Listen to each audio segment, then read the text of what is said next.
হাক্কা তুকাতিহি, শুধু ভয় করলে হবে না, নিয়ম মতো ভয় করা লাগবে। রমজান মাসে রোজা রাখবা, 5 ওয়াক্ত নামাজ পড়বা, রমজান মাসে তুমি সব সময় তাসবিহ তেলাওয়াত করবা, আর রমজান যেই চলে যাবে তুমি আগে যা ছিলে তাই। মাঝে মধ্যে ভয় করে, কিন্তু সব সময় নাই। যুবতী অবস্থায় বোরকা পরে না, বুঝলেন? যুবতী অবস্থায় বোরকা পরে না, অন্যায়কে গলাত মালা করে দিচ্ছে। রাহমাতাল লিল আলামিন। খুশি না বেজার? তাহলে জবান করে আর একবার বলি আলহামদুলিল্লাহ। এখন আসেন, আল্লাহর প্রশংসা করার কারণ হলো এই যে আপনারা কোরআন থেকে আলোচনা শুনবেন, শুনবেন না? শুনবেন। আমার আগে যে এক ছেলে ওয়াজ করলো, আব্দুল ওহাব নাকি না, আব্দুল ওহাব, কিয়ামত সম্পর্কে এত সুন্দর আলোচনা করলেন। কিয়ামত তো বাংলাদেশে হয়েই গেছে সবার জন্য না, দোয়াইনুস ক্ষমতার বসা হাসিনের জন্য, জোরে খান কথা ঠিক কিনা? আর এই আওয়ামী লীগ, কিয়ামত কিন্তু হয়ে গেছে। এখন আওয়ামী লীগ, যুবলীগ, ছাত্রলীগ নাই, এখন আছে হতাশা লীগ, আফসোস লীগ আর গুজব লীগ। জোরে খান কি লীগ? কিয়ামত মানে কি? খারাপ হয়ে গেছিল, ভেঙে গেছে, খারাপ হয়ে গেছিল, ভেঙে যাওয়ার না হলো কিয়ামত। কি বুঝলেন? হ্যাঁ। তো আমি আপনাদের সামনে এই পবিত্র কোরআনে একটা আয়াত তেলাওয়াত করেছি, এইটাকে নিয়েই সামনে আছে আলোচনা। তবে আলোচনা করার আগে আমি আপনাদের কাছে জানতে চাচ্ছি, এই কোরআনে কোনো সন্দেহ আছে? সবাই কিন্তু বুঝে শুনে বলবেন। এই কোরআনে কোনো ধোঁকা আছে? এই কোরআনে কোনো গোজামির আছে? এখন আপনারা বলেন তো, বাংলাদেশ যে আইন দিয়ে চলতেছে মানুষের তৈরি করা, এই আইনের মধ্যে কোনো সন্দেহ আছে? এ আইনে কোনো ধোঁকা আছে? এ আইনে কোনো গোজামিল আছে? কি বুঝলেন? আচ্ছা, এই যে সংবিধান বাংলাদেশের জন্য চলতেছে, যে সংবিধানে বাংলাদেশ চলে, কেউ কেউ বলে ডক্টর কামাল লিখছে, যাই হোক, যে সংবিধানে বাংলাদেশ চলে, এই সংবিধানে সন্দেহ আছে? কথা কয় না? ধোঁকা, গোজামিল? তাহলে বাশার সাহেব ভুল কইছে, 80% মুসলমান না, আমরা বাংলাদেশে 92% মুসলমান। জনগণ ঠিক কিনা? তাহলে 92% মুসলমান আমরা ধোঁকা, সন্দেহ, গোজামিলকে মানতে চাই না। আমরা আগামীতে মানতে চাই নির্ভেজাল, নিঃসন্দেহ আল্লাহর কোরআনের বাংলাদেশ। জোরে বলেন কথা ঠিক কিনা? হ্যাঁ, যদি কোরআন দিয়ে আমাদের বাংলাদেশ চলে, তাহলে আমাদের চরিত্রটা কেমন হবে? ফুল একটা জিনিস হলো, আরে আমরা একটা ঝাঁকির মাথা কই, ফুলের মতো। এক জায়গায় আমি বলছি বিশ্বনবীর চরিত্র সব কয় ফুলের মতো পবিত্র। আল্লাহ বলেছেন ইন্নাকা লাআলা খুলুকিন আযীম। আজিম আল্লাহরই নাম, সেটা নবীর চরিত্রের সাথে আল্লাহ যোগ করে দিয়েছে। আমরা যারা এখানে বসেছি আসেন, এখানে আল্লাহ বলতেছে ইয়া আইয়ুহাল্লাযীনা আমানু, যারা আমাকে বিশ্বাস স্থাপন করেছো, আত্তাকুল্লাহ, ভয় করতে হবে কার? আরো জোরে, জোরসে বলুন। কিন্তু আমরা করি কার? আবার আওয়ামী লীগ কোন? আওয়ামী লীগ তো কিয়ামত হয়ে গেছে। আওয়ামী লীগ আছে? নাই। না না, শোনেন, এখন কিন্তু এই সিসা মেসা জেলা রোড আছে, বুঝলেন? এদের জামাতার পুকুরতে আশেপাশে জেলা রোড আছে, এলা রোডে ডাকাতি হচ্ছে, বুঝছেন? তো আমার কয় হুজুর ওয়াজ শেষ করে কোন রাস্তা দিয়ে যাবেন? আমি বলি ভাই রে, এইদিকে গেলে খুব শর্ট তেল তেলা রাস্তা। না হুজুর, রাস্তা তেল তেলা হলে ভালো নয়। কেন ভালো না? মাঝে মধ্যে রাস্তার গাছ দিয়ে, তাহলে কি বুঝলেন? আমি বলতেছি তাহলে ভাঙ্গা দিয়ে যাওয়া লাগবে। আপনার বলেন, আমি গভীর রাত্রে ভাঙ্গা দিয়ে বাড়ি যাচ্ছি কার ভয়ে?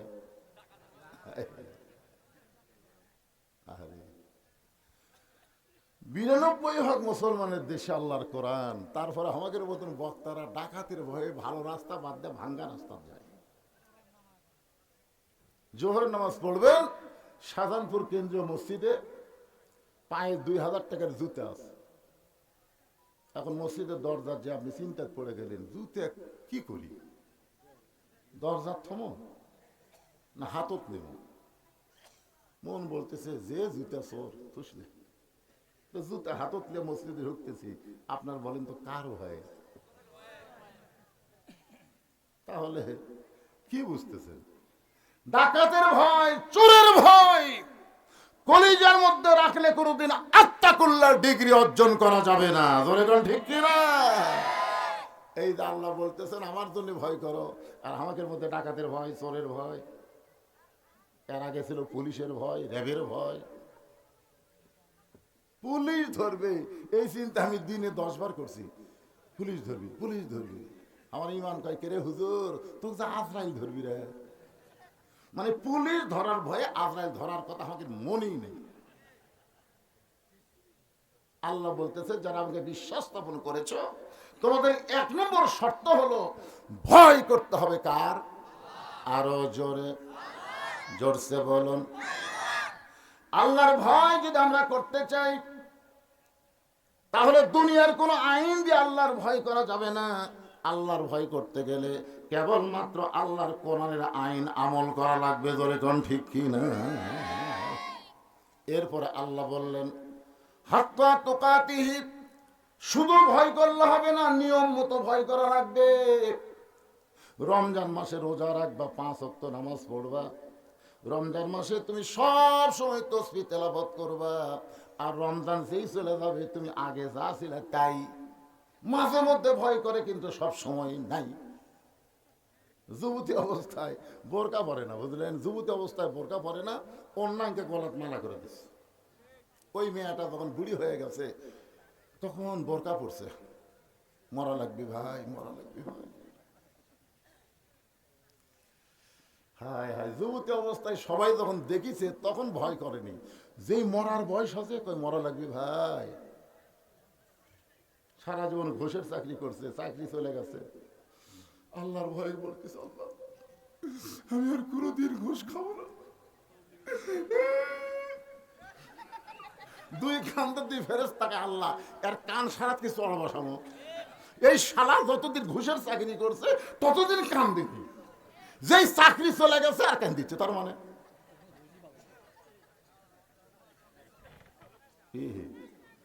এই জন্য হাক্কা তুকাতিহি, এই জিনিসটা আপনাকে বোঝা লাগবে। রাজি আছেন তো ইনশাল্লাহ? বাংলাদেশের মতন 96টা দেশের খলিফা নাম হলো হযরত ওমর। আত্তাকুল্লাহ হাক্কা তুকাতিহি, এই 2টা শব্দকে একসঙ্গে করে নিয়ে আমি আপনাদেরকে নিয়ে যাচ্ছি আল্লাহর কোরআন শরীফকে হাতে নিয়ে। একটু মনোযোগ দিয়ে শুনবেন। মসজিদের মেম্বরে বসে নিজের গালে নিজে চড় মারতেছেন, ডান হাতে ডান গালে চড় মারে, আর বাম হাতে বাম গালে চড় মারে। তখন তিনি হচ্ছেন বাংলাদেশের মতন 96টা দেশের খলিফা। সুবহানাল্লাহ। নিজের গালে নিজেই চড়াই। এমন সময় ওসমান গনি মসজিদের মধ্যে গিয়ে বলে আমিরুল মুমিনিন, আপনি কি পাগল হয়ে গেলেন? নিজের গালে নিজে কেন চড় মারতেছেন? ওমর ফারুক বলে ওসমান মিন শাররিল ওয়াসওয়াসিল খান্নাস। ওসমান, আমার ভিতরের খান্নাস আমার ধোঁকা দিছে। তো ওসমান গনি বলতেছে কি ধোঁকা? বলে ধোঁকা আমার ভিতরের খান্নাস আমাকে বলতেছে আমি নাকি অর্ধ পৃথিবীর খলিফা। ওসমান গনি বলতেছে ঠিকই তো কইছে, আপনি তো অর্ধ পৃথিবীরই খলিফা, তার ধোঁকা দিল কোন জায়গা? ওমর ফারুক বলতেছেন আমি যদি বর্তমান অর্ধ পৃথিবীর খলিফা হয় তাহলে আমার অতীতের খবর কি? এই সারা শয়তান খালি বর্তমান দেখায়, অতীত দেখায় না, ভবিষ্যতের কথা মনে করে না। জোরে কোন কথা ঠিক কিনা? হাসিনা যদি অতীতের চিন্তা করতো, ধর বাপক কি করলো, মানুষ জানাজা পর্যন্ত করলো না, ওই ভারত পলে গেল, ইন্ডিয়া কি শিক্ষা দিল, বাংলাদেশের শহীদ জাতিকে রাজনীতি করার অতীতে একটা পারমিশন দিল, ওই পারমিশন পায় রাজনীতি কইরা সব অতীত ভুলে গিয়া বর্তমানে সিয়ার লিয়া কয় ভোট আর দেব না, এই সিয়ার আর আমি ছাড়বো না। কি হনু রে, আর ভবিষ্যৎ কি চিন্তা করেন? ওমর ফারুক অর্ধ পৃথিবীর খলিফা হওয়ার পরে বলতেছে, ওসমান আমার নফস আমাকে ধোকা দিয়েছে, আমাকে বলতেছে আমি অর্ধ পৃথিবীর খলিফা। ওসমান গনি বলতেছে ঠিকই তো কইছে। ওমর ফারুক বললেন তার অতীত অতীত অতীত আমি খালার বাড়িতে রাখালি করতাম। বিকালবেলা যখন ছাগল নিয়ে আসতাম, খালা আমার কান ধরে বলতো, ওমর কয়টা ছাগল নিয়ে গেলে আর কয়টা ফেরত আনলে? আমি ছাগল গুনা দিকে 2-4টা কম। আমি আবার দৌড় দিতাম, পাহাড়ি এলাকায় গিয়ে ছাগলগুলো খুঁজে খুঁজে খালারে যখন জমা দিতাম, খালা আমার মাথার চুল টেনে বলতো, ওমর আজকে যেই ভুল করেছো, আগামীকাল যদি একই ভুল করো তোমার রাখালির চাকরি আর থাকবে না। আমি তখন খালার পা ধরে বললাম, খালা রাখালির চাকরি ক্যান্সেল করে দিলে আমি থাকবো কোথায়, খাবো কি? যে ওমর একদিন রাখালির চাকরি রক্ষা করার জন্য খালার পা ধরে কেঁদেছে, আজকে সেই উমরকে আল্লাহ অর্ধ পৃথিবীর খলিফা বানায় দিছে। এটা উমরের যোগ্যতাই নয়, এটা কেবলমাত্র আল্লাহর কোরআনের যোগ্যতা। কি ভাবতেছেন? বুঝরশিদ, বুঝরশিদ, তোর অতীতের খবর কি রে?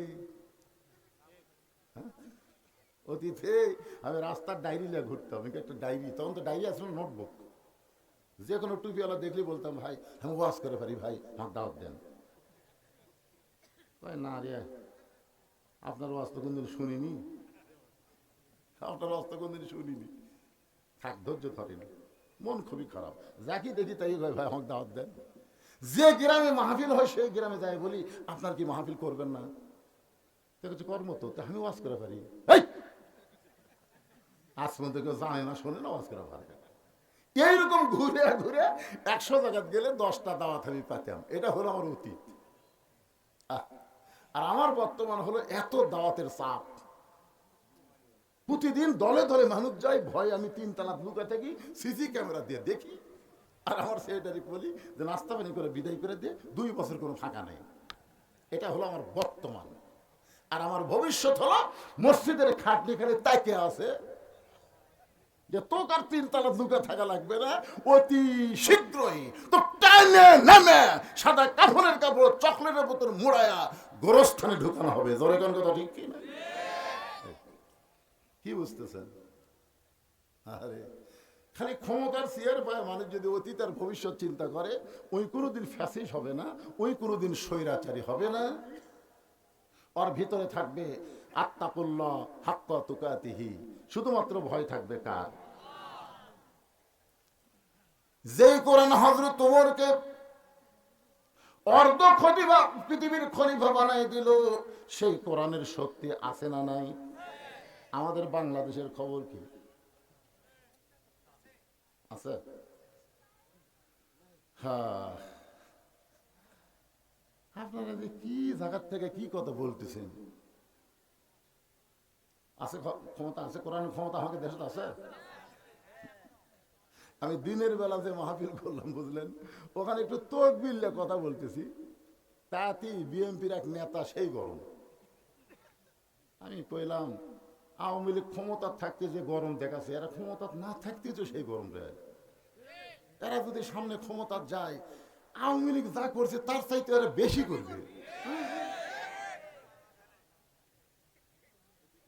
আমি যেই কইছি সব দেখা হলো শেষ, আগামীতে দেখবো আল্লাহর কোরআনের বাংলাদেশ। তুই যদি মুসলমানের বাচ্চা হোস, যে দলই কর, কোরআনের বিরুদ্ধে একটা কথা বলার সুযোগ নাই। জোরে কোন ঠিক কি না?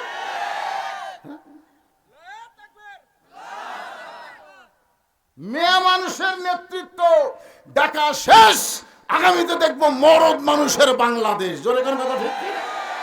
তোরকে কলজাত লাগে, কলজাত লাগে কে? আমি কি আমার বাপের কথা বলছি? বুখারী শরীফের হাদিস খুলে দেখো, মা তারাক্তু বাদি আলা উম্মতি ফিতনাতুন আদালার রাজুল মিনান নিসা, রাওয়াহুল বুখারী কিতাবুল ফিতান। এই যে হুজুর বসে আছে, বুখারী শরীফের হাদিস।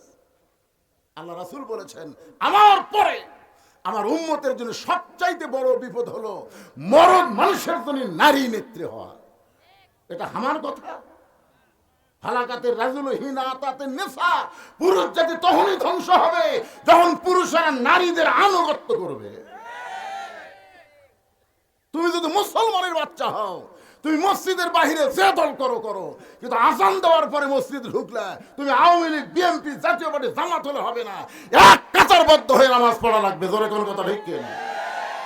মসজিদের বাইরে তুমি 40 দল করো, আল্লাহ মাফতাহলি আবু বাবা রহমতিক বলে ভিতরে ঢুকলে আর কোনো দল চলবি না। আওয়ামী লীগ টাইনে কাতর দেওয়া লাগবি, বিএনপি পিছনে টাইনে সামনে দেওয়া লাগবি, জামাত ইসলাম দরকার ইমামতি করা লাগবে। জোরে কোন কথা ঠিক কথা কান্না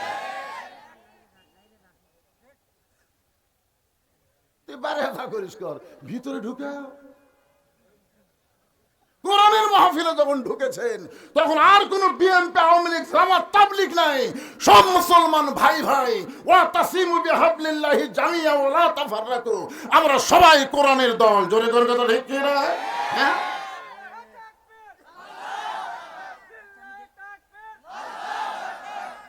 বেড়াতান আপনি দল করেন, বেড়াতান শোনেন, খালি ভিন্ন হলে কাঁচা হয়। 12টা ডিম দিছে, 10টার বাচ্চা হচ্ছে। ডিম দিন 12টা, বাচ্চা হলো 10টা। কারণ কি রে? কারণ হলো এই 10টা মুরগির তলে আসলো রে পাগলা, আর এই 2টা খালি বেড়ে গেছে। রাগ করে খাই ভাইজিয়া খামো, সেই ভাঙ্গিছে ভাই সত্যি রাগ ধরে ভাইজিয়া খাবো। আল্লাহর কোরআন থেকে যে বাহিরে যাবে সে কাজিয়ার ডিমের মতন পচে যাবে। জোরে টান কথা ঠিক না? একটু মনোযোগ দিয়ে শুনবেন।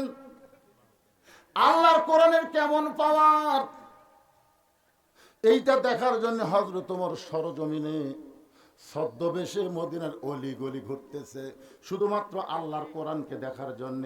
আর আত্তাকুল্লাহ হাক্কা তুকাতিহি, ভয় করতে হবে কার? শুধু ভয় করলে হবে না, নিয়ম মতো করা লাগবে। বুড়া বয়সে সিয়ার নিয়ে মসজিদে নামাজ পড়বেন, আর যৌবন বয়সে শয়তানি করবেন। আল্লাহ রাসূল যতক্ষণ পর্যন্ত কাতার সোজা না হচ্ছে ততক্ষণ রাসূল কিবলামুখী হয়নি। যখন মুয়াজ্জিন আকামত দেয় না, আমাদের ইমাম তো আগে থাকে কিবলামুখী হয়ে থাকে, কিন্তু আল্লাহ রাসূলের সুন্নত হলো যতক্ষণ কাতার সোজা না হয়েছে ততক্ষণ কিবলামুখী রাসূল হয়নি। ওই জায়গা ফাঁকা খান, ফাঁকা বন্ধ করো, ওই ফাঁকের মধ্যে শয়তান ঢুকতেছে। একজন লম্বা মানুষ, একজন খাটো মানুষ, তোমরা কি দিয়ে কাতার সোজা করতেছে? পায়ের গোড়ালি দিয়ে করো, কারো পাও 3 পা হাত, কারো পাও আধ হাত। আগা দিয়ে হবি না, গোড়া দিয়ে করা লাগবি। এখন শালাক শয়তান যুবন বয়সে শয়তানি করছে, বুড়া বয়সে সিয়ার ধরছে। শয়তান সিয়ার এখন সামনে কাতার বসছে। এখন কেরে গোড়া সোজা করবি, ওর পাও গেছে কোটি। মসজিদটা বের করে বারান্দা থোয়া লাগবে। যখন হবে চামড়া ঢিল, আল্লাহর সাথে দিছিস মিল। 7 বছর থেকে নামাজের তালিম দেওয়া লাগবে, 10 বছর থেকে জোর করে ঘাট ধরে মসজিদে নিয়ে যাওয়া লাগবে। জোরে কথা ঠিক কি না? আমাদের যুবকগুলো যদি 5 ওয়াক্ত নামাজ পড়ে আর কোনো টেনশন নাই, 4G 5G মোবাইল যদি ওর হাতে থাকে, ওই জীবনে অশ্লীল ভিডিও দেখবে না। ইন্না সালাতা তানহা আনিল ফাহশাই ওয়াল মুনকার, একমাত্র নামাজে পারে মানুষকে যাবতীয় খারাপ থেকে বাঁচায় দিতে। জোরে কোন কথা ঠিক কি না? আত্তাকুল্লাহ, ভয় কোন সময়? চামড়া ঢিল হলে 3টা পর্যন্ত আর্জেন্টিনার খেলা দেখে, মেসি কিভাবে গোল করতেছে, কিভাবে কাটতেছে, আর চোখে ঘুম নাই। আর সালা তো খায়রুল শোনার সাথে সাথে মরদার নাই, উঠে গেল।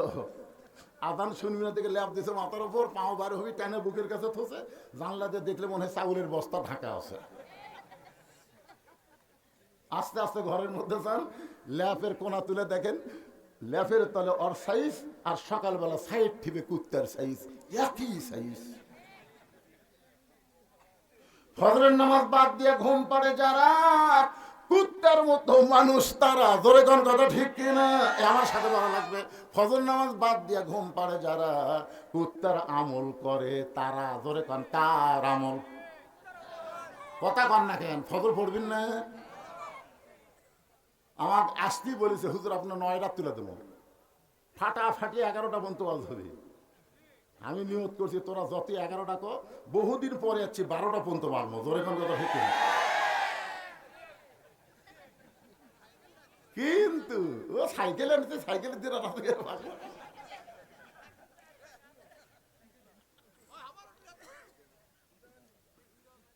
ফজরের নামাজ জামাতে পড়া লাগবে, এই জন্য ফজরের নামাজ বাদ দিয়ে ঘুম পাড়ে যারা কুত্তার আমল করে তা বলতে পারবেন হয়তো।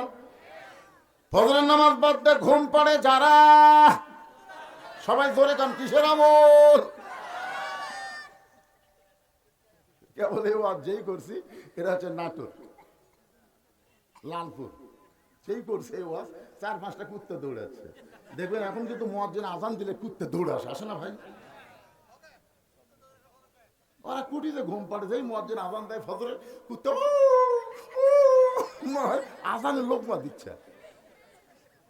আমি যেই বলছি ফজর নামাজ বাদ দিয়ে ঘুম পাড়ে যারা কুত্তার আমল করে, তারা 4-5টা কুত্তে হচ্ছে। আমি যেই ওয়াজ শুরু করি, আমি বললাম কাম তো সারা রে, কুত্তা খেপলো কে? আয়াতে সমাজ বলতেছে সুম্মা রাদাদনাহু আসফালা সাফিলিন। আল্লাহর কোরআন বলতেছে ফজর নামাজ বাদ দিয়ে ঘুম পাড়ে যারা কুত্তার চাইতো খারাপ তারা। যেই কইছে কুত্তার চাইতো খারাপ তারা, একটা কুত্তাও নেই। তাহলে কি বুঝলেন? আজকে আবার শোনা কারা কারা ফজর পড়বেন না? এরে এই ক্যামেরাম্যান, তোমাদের খবর কি?